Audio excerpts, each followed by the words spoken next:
Hello दोस्तों, अपनी इस वीडियो के अंदर मैं अपने पढ़ाने के फॉर्मेट को थोड़ा सा चेंज कर रहा हूँ। अब पेजेस पे ना लिख के मैं डायरेक्ट बोर्ड पे लिखने की कोशिश करूँगा। कोशिश क्या करूँगा, लिख रखा है पहले से ही, और इसी को डायरेक्टली समझेंगे हम। अब इसमें बेटर क्या है कि मुझे अगर कुछ भी करेक्शन करना है तो मैं एट ए टाइम कर दूंगा, उसमें कोई दिक्कत नहीं आएगी। तो स्टार्ट करते हैं। मार्कर ही भूल गया था कहाँ रखा है। पिछली अपनी वीडियो के अंदर हम जो पढ़ चुके थे वो था गॉसेस थ्योरम। गॉसेस थ्योरम को अच्छे से समझा दिया था। इसके बाद एक क्वेश्चन आता है छोटा सा। हमने गॉसेस थ्योरम पढ़ा, हमने कूलम्स लॉ पढ़ा, और जो क्वेश्चन अराइज होता है बच्चों वो ये होता है कि गॉसेस थ्योरम और कूलम्स लॉ में से मोर फंडामेंटल लॉ कौन सा है, मतलब इन दोनों में से ज्यादा बेसिक कौन सा है। तो इसको एनालाइज करने के लिए हमने क्या किया कि आप प्रूव करने की कोशिश करो। मतलब अगर आप गॉसेस थ्योरम से कूलम्स लॉ प्रूव कर दोगे तो गॉस थ्योरम फंडामेंटल है, या फिर अगर आप कूलम्स लॉ से गॉस थ्योरम प्रूव कर दोगे तो कूलम्स लॉ ज्यादा फंडामेंटल है। मतलब जिसको बेसिस रखते हुए हम दूसरे पे पहुंच जाएं वो स्टेप हमारा नीचे का है, और जिस पे पहुंच गए वो स्टेप आपका ऊपर का है। इजी। चलो स्टार्ट करते हैं। तो जो टॉपिक है हमारा वो है गॉस थ्योरम प्रूव कर रहे हैं कूलम्स लॉ से। तो मतलब पता लग गया आपको कि जो मोर फंडामेंटल है वो गॉस थ्योरम है, क्योंकि इससे प्रूव होने जा रहा है हमारा कूलम्स लॉ। ठीक है। प्रूव करने के लिए क्या, फिर से वही एक चार्ज लेट कर लिया हमने, और उस चार्ज के आसपास एक सरफेस दिख रहा होगा आपको जिसका नाम दे रखा है हमने गॉसियन सरफेस। इमेजिनरी सरफेस है, चार्ज को पूरी तरह से सराउंड कर रहे हैं। गॉसियन सरफेस है मतलब कि चार्ज को हर तरफ से इनक्लोज कर रहे हैं, और हर एक पॉइंट पे बनने वाली जो इलेक्ट्रिक फील्ड है वो कांस्टेंट है। मतलब अगर मैं यहां पर इलेक्ट्रिक फील्ड चेक करूं इस पॉइंट पर, तो ये जो पॉइंट है चार्ज से ई डिस्टेंस अवे है, सॉरी आर डिस्टेंस अवे है।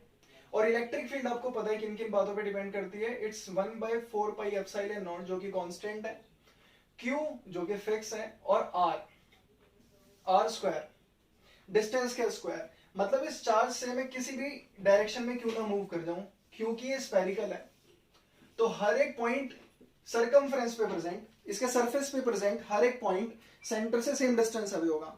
राइट। मतलब हर एक पॉइंट पे प्रेजेंट जो इलेक्ट्रिक फील्ड होगी उसकी वैल्यू E होगी, और ये फॉर्मूला हमें यूज नहीं करना, हम इस फॉर्मूले को डिराइव करने वाले हैं।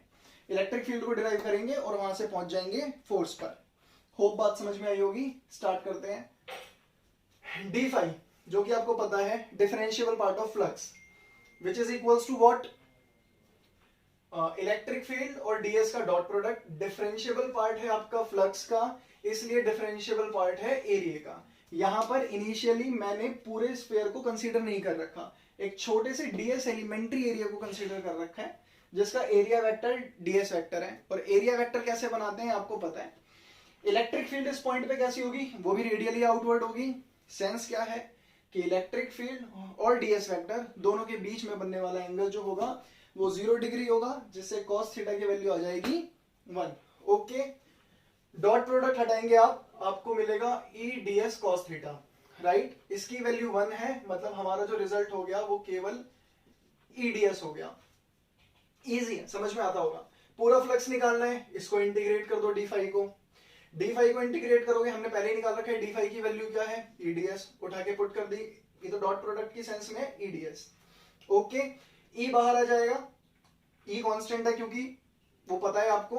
डीएस को इंटीग्रेट करोगे तो इसका जो पूरा सरफेस एरिया, डीएस क्या है, छोटा सा सरफेस, स्फीयर के ऊपर प्रेजेंट छोटा सा सरफेस। इंटीग्रेट करोगे आपको स्फीयर का पूरा सरफेस एरिया मिलेगा, which is 4πr²। 4πr²। Value put कर दी, इक्वेशन 1 मान के छोड़ दिया। अब हम गॉस थ्योरम लगाएंगे।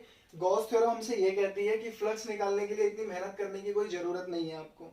क्या करो, फ्लक्स निकालना है, जिस भी चार्ज को इंक्लोज कर रहे हो आप उस चार्ज को परमिटिविटी से डिवाइड कर दो। तो हमने Q को, ये Q है, Q को एप्सिलॉन नॉट से डिवाइड कर दिया। तो फ्लक्स की हमें दो इक्वेशन मिली, एक गॉसेस थ्योरम को अप्लाई करने पर जो मिली, और एक बिना करे जो हमें हमारा बेसिक मेथड पता है उससे जो मिली। दोनों को इक्वेट कर रहे हैं, इक्वेशन 1 और 2। तो आपकी E 4πr² इक्वल होती है Q बाय एप्सिलॉन नॉट के। राइट। E को सेपरेट करोगे, इलेक्ट्रिक फील्ड की वैल्यू ये आ गई हमारी।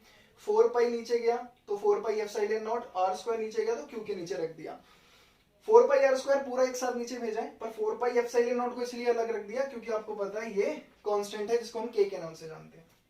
हमें कूलम्स लॉ पे जाना है। कूलम्स लॉ देता है फोर्स, मिली है इलेक्ट्रिक फील्ड, अब अगर किसी चार्ज पे, कोई चार्ज है Q नॉट, उसे आप किसी एक्सटर्नल इलेक्ट्रिक फील्ड में रखते हो, तो चार्ज को एक्सटर्नल फील्ड में रखने पर उस पर कितना फोर्स लगता है इसकी वैल्यू आपको पता है, F is equals to QE। तो E की वैल्यू पुट कर देंगे एंड दिस इज व्हाट हमें पता है, कूलम्स लॉ।